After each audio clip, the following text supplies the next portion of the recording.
Oh! I directed the whole movie as a child. Really? Absolutely. That is interesting. You remember. Seriously, though. I really did. Like, I felt like the entire experience to be able to enter the world through the eyes of a child as we go to the park with these kids. And all the way down to your relationship with Bryce. I feel like it's the way that kids think adults talk to each other. Yeah. Yeah. What is that supposed to mean? It means I'm ready to go. Okay. What was the moment on set when you realized I am in a Jurassic Park movie? This is happening and this is real. There were a lot of moments, like the whole movie. All of the moments. Every moment. Everything that was reminiscent of the original movie, like the old visitor center, the old Jeep, things like that.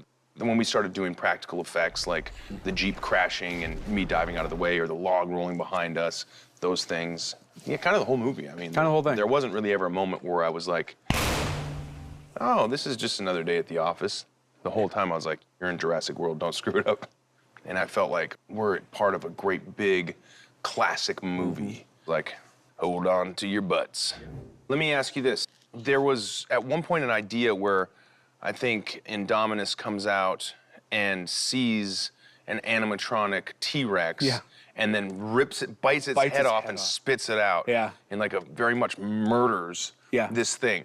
In a way, as we move forward with technology, CG becomes so good and animatronic becomes a bit more archaic.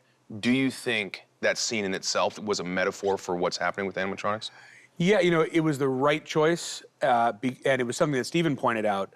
I just love the idea of a dinosaur biting the head off a robot. I love that too. I was like, that's so sweet. You know? But that's the I think, like, you know, I get excited because something's awesome. And I don't necessarily think about all of the reasons why how it might be interpreted by people. And Steven has a really good eye for how things will be processed. And he saw that and felt like he didn't want anyone to think that we're saying our CGI dinosaur is biting the head off of an animatronic and destroying animatronics and you know, asserting its dominance in any way, because neither of us feel that way.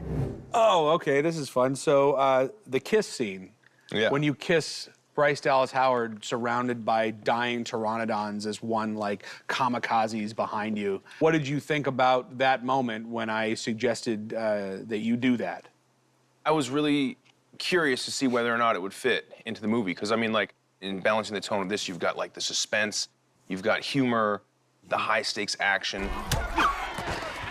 And so I think it was smart to get it in that moment.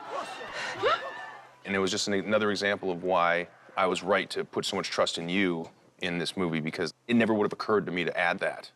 I'm thinking, like, things are flying out of the sky. I've got to save these kids. I got to try to save these people.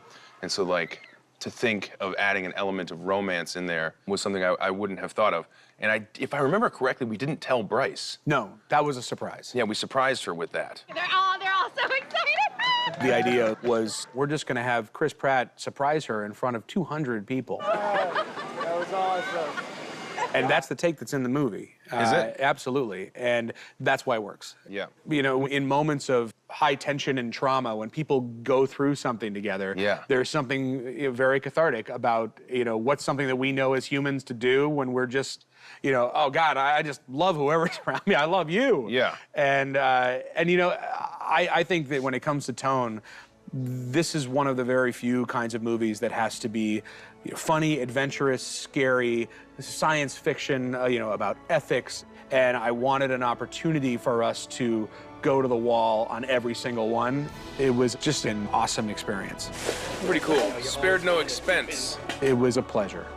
And thank you for hanging out on the set of Jurassic World and being in my movie.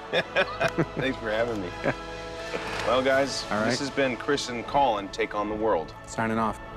We bid you adieu.